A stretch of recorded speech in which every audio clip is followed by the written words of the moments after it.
We made it. This is it. Last lecture. Wait, I need that to be louder. All right. I would like to think that maybe this is the last lecture that I will ever record, but probably not. So let's get right into it. So picking up with this Jablonski diagram activity, so in case you practice this, so I'll just tell you what everything should be. So 2A, here you can see, goes from a singlet state into a triplet state. But all the same, that 2A is going to be stimulated absorption. So I'll just say stimulated absorption. Okay.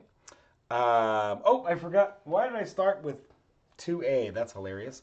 1A. Let's start with 1A. So that is still stimulated absorption from a singlet state to a singlet state. Okay.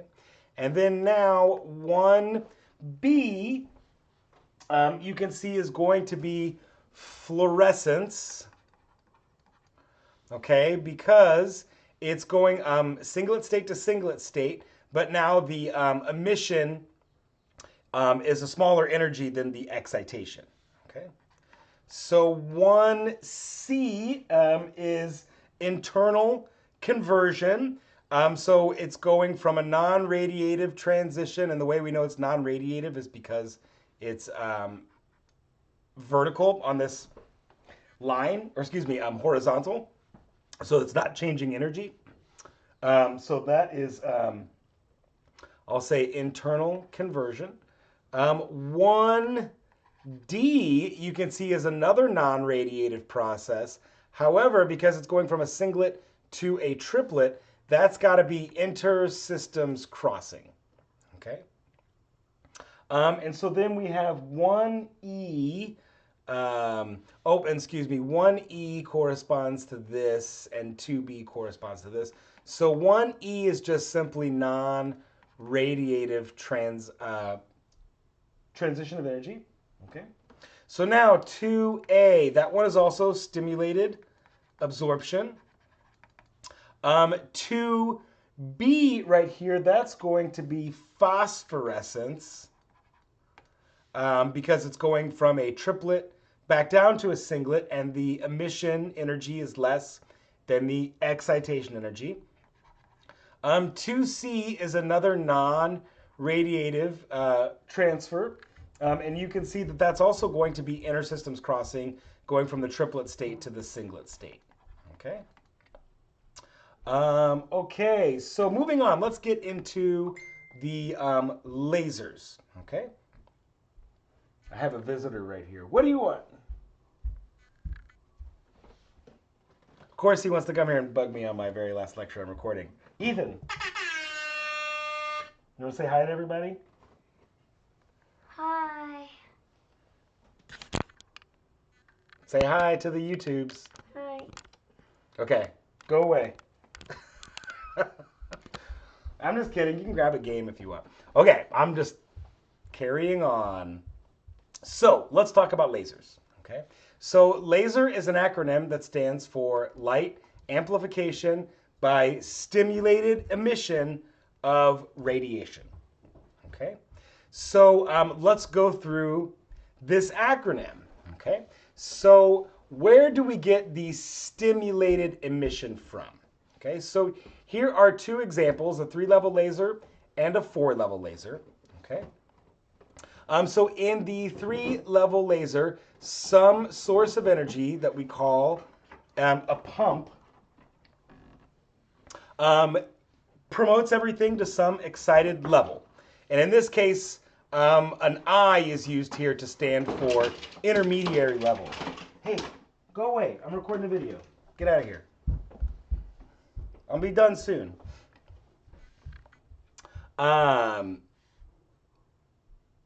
Debating if I'm going to edit this. I don't think so. So this is some intermediate state that we pump up to. Okay. And the laser action is actually given by now a decay of energy from state A to the ground state. Okay?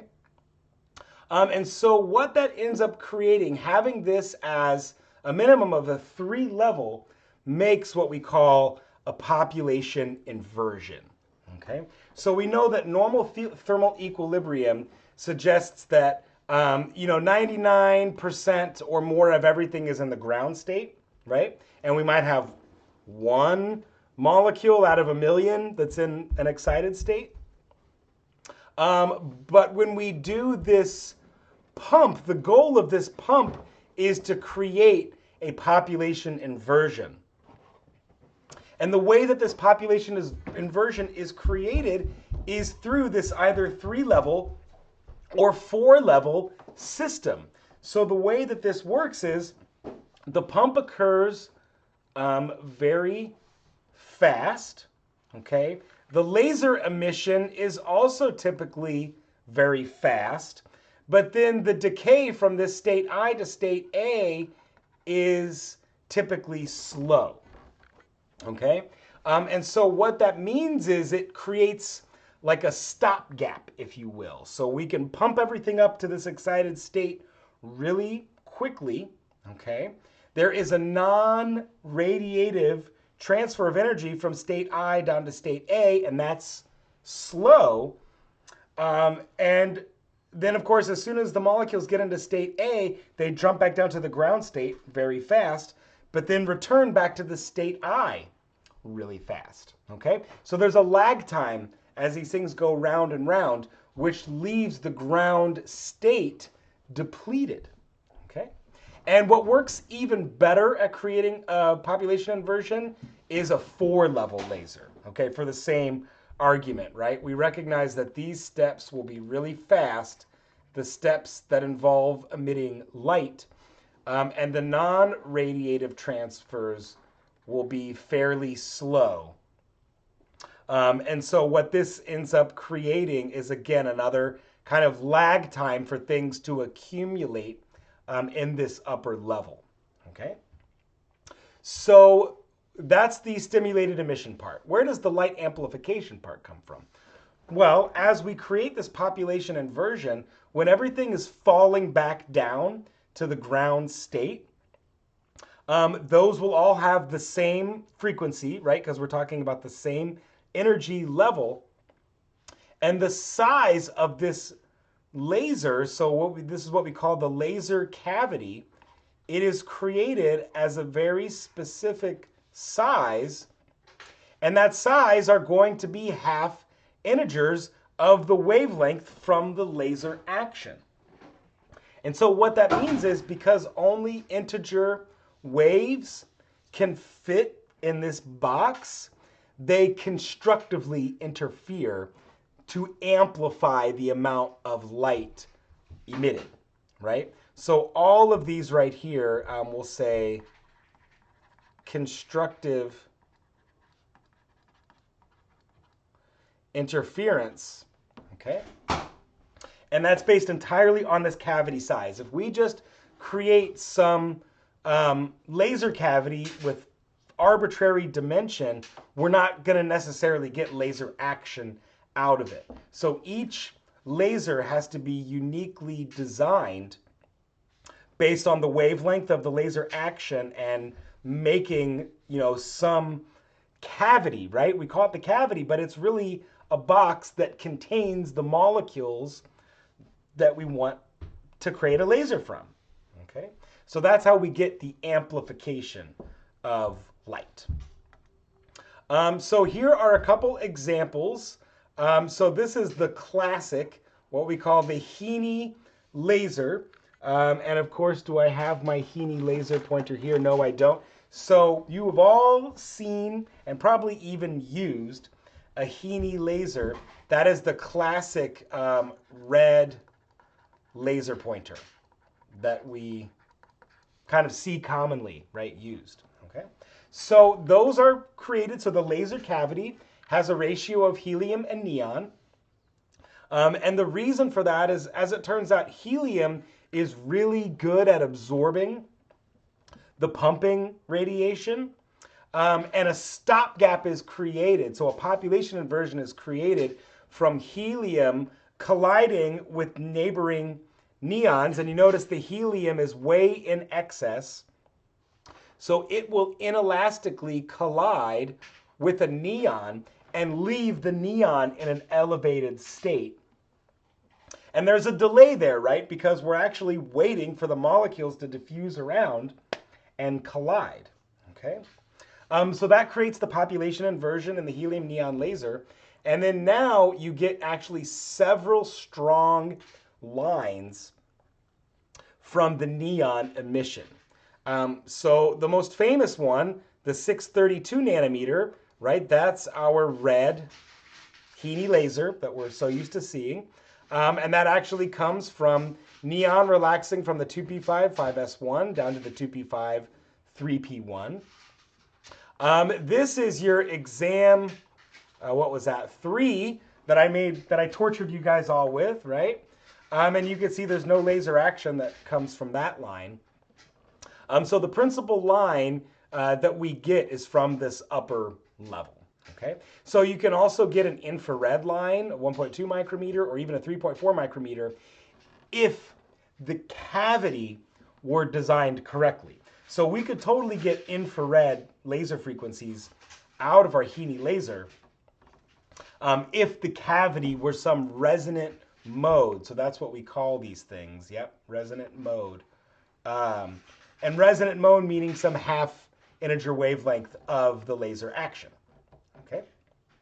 So an argon ion laser is another popular or common laser. So this is created from about 1 torr of argon in a little resonating cavity. And an ion of argon is created via electric discharge. Okay. And so that's what creates the lag time, so that we're fully ionizing the argon plus. Okay. You can typically get a strong line, 554, 450 to 5. I can't talk. You can get a pretty typical strong line with a range depending on what, how much of the argon plus you've ionized. But the main argon line that you get is this 72 nanometer. So that's a vacuum ultraviolet laser. Okay. So continuing along, so there's 2 main types of lasers. CW and pulsed. So CW, that stands for continuous wave. And in a continuous wave laser, the cavities can be operated continuously. So this is a good example of the Heaney laser. That red laser pointer, as you know, you hold the button down and it just operates continuously. Okay. And that has to do with the amount of energy required in the pump. And the type of light that we get out, okay? So that Heaney laser operates without overheating, and so that means it can just continually give laser action. Pulsed lasers, however, are used for certain materials that can overheat as a result of having a population inversion. Remember, that population inversion is in violation of normal, like, thermal room temperature, right?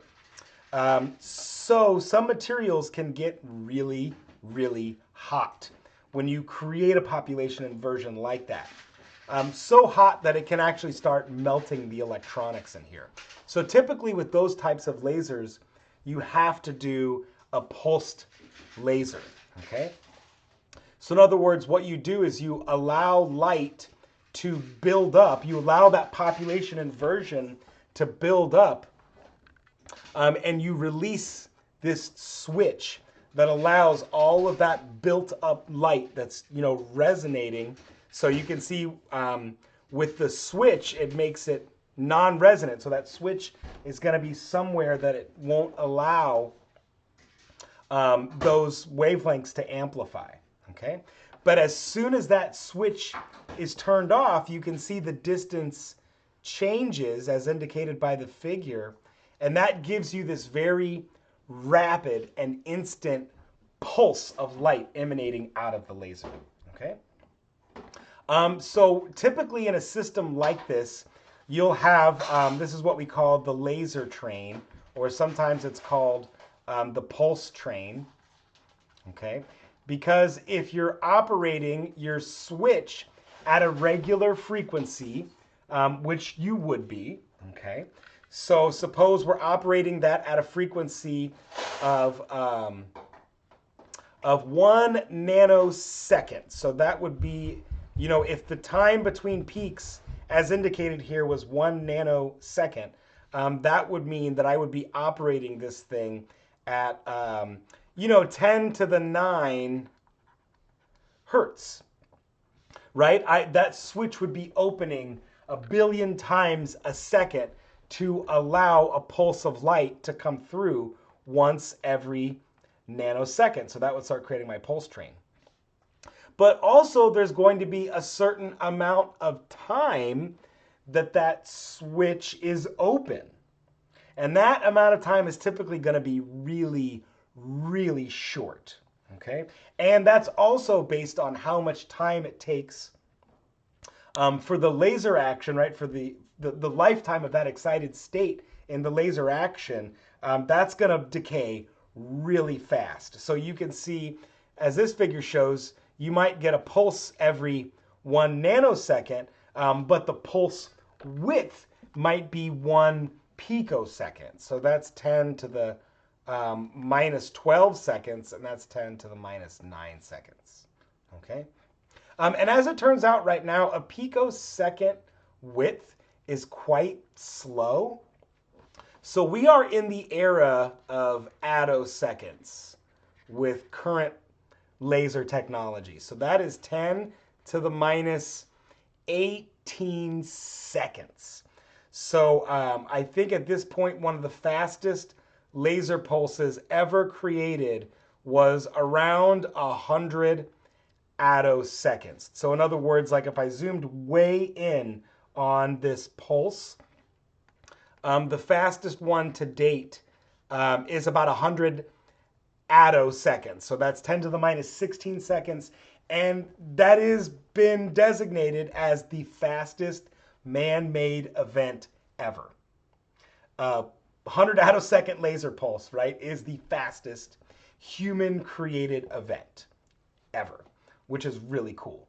Okay, and so people do use a lot of these ultra fast pulsing lasers to probe the lifetime of an excited state, right? So if your laser can fire ultra fast, like attosecond fast, then you could do the kinetics of an excited state decay, right? So you could actually see how much time it takes for a vibration or a rotation or an electronic transition to go from one state to the next, which is insanely cool. And a lot of that work is going on at Berkeley, at the Berkeley lab, okay? So moving on, so I just want to talk about a couple other types of lasers. So dye lasers, so these are typically very old school. They're still somewhat used, but not nearly as much as the solid state lasers, which I'll show momentarily.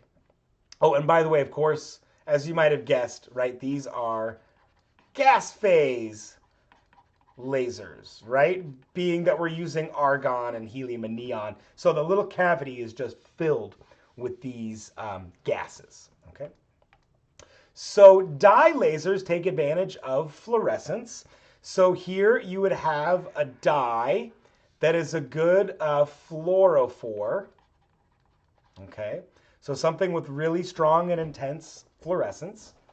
And here you would use some pumping radiation to excite that dye molecule. And then, of course, that dye molecule will emit light. And then now what you have to create is a cavity to amplify that fluorescent light. Okay, so here in this cavity, you can see the way that this is focused. You know, you'll get waves that fit in this cavity, right, that are some integer value, right, of the fluorophoring molecule. And the complication behind this is because fluorescence spectra are typically broad, as I showed in some of the previous slides, right? If we look at, you know, intensity versus wavelength for a fluorescence spectrum, it might look something crazy like this, right? So which one of these wavelengths do you pick? Well, once again, that's going to be entirely based on the distance of your cavity. So typically in these dye lasers, you also have the ability to tune the cavity size based on what wavelength you want to pick. And so that's what makes these types of lasers really useful, is that if you've got a broad range of wavelengths being emitted, you can select, any one of those wavelengths you want based on your ability to tune that cavity mirror to a certain frequency, okay? So that's why these are incredibly useful, in that you can create a laser with a wide variety of colors. However, typically these fluorophores, right, have to be replaced, so they can often get quenched, or what we often will call it photo bleaching. So the pumping radiation can eventually oxidize the hell out of the dye molecule, so you have to get fresh dye. So that's why you can see this is shows you with a dye stream coming in and out. So typically like fresh, laser dye would be coming through. That can be messy, right? Because you're dealing with liquids that you have to pump through some cavity. And so also the complications of tuning these cavities can be very difficult, okay? So now there are a lot more solid state laser options that allow specificity and wavelength, okay? So one of the most common solid state lasers is what's called the YAG. And so the YAG, that stands for neodymium doped yttrium aluminum garnet host crystal. So YAG is the yttrium aluminum garnet. So garnet is the type of crystal. And you can see here is the chemical structure of that solid. So it is a solid. It's got a neodymium 3 plus that is embedded in this host crystal. So the crystal, the vast majority of it is this yttrium aluminum garnet. So the vast majority is YAL and oxygen. However, there are some few neodymium 3 plus ions in that crystal lattice. So it's an alloy, right? And so you can see here the laser action is created from the neodymium 3 plus, okay? And so the really powerful laser line that you get out of this is the 1064. So that's IR, but you get really powerful, intense radiation out of this YAG laser, okay? And so you can see here the water flow, so that shows you this thing has to be cooled. So these are definitely pulsed lasers that use a flash lamp as the pumping source, okay? And that 1064 doesn't sound very convenient. However, using other devices, so you can see we've got the laser beam coming out here, you can then pump that laser beam into another resonating cavity and get different integer wavelengths out of this. So commonly from the 1064 nanometer, through another resonant mode, you can create 532. So that's half of that wavelength. And people will often use 532 from a YAG laser, and hopefully that number is familiar. That's typically for the Raman spectroscopy technique. So the YAG laser with what we often call a doubling crystal. So that doubling crystal halves the wavelength, which means it doubles the energy, right? That's typically where we get that 532 Raman line, okay? And then obviously using other resonant modes, we could keep scaling this wavelength down by half integers. And so that's what's commonly done with the YAG because it creates such a high intensity 1064 pulse. You can also get really high intensity 532 pulses out of that as well, using one of these, like we call them, a doubling crystal. Okay. So let's see. I think that's about all that I have for my very last lecture here. I'm gonna play us out. Assuming my music is still on. There we go. Folks, it's been a crazy year. I never thought I'd be recording lectures in my living room for a whole year the way that I have. So I just want to say I appreciate all the hard work you've done. Keep going. The world needs more scientists and more doctors. So keep going, keep learning, don't give up.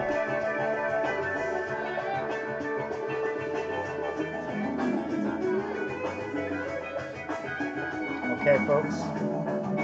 My son's yelling at me now because the music's too loud.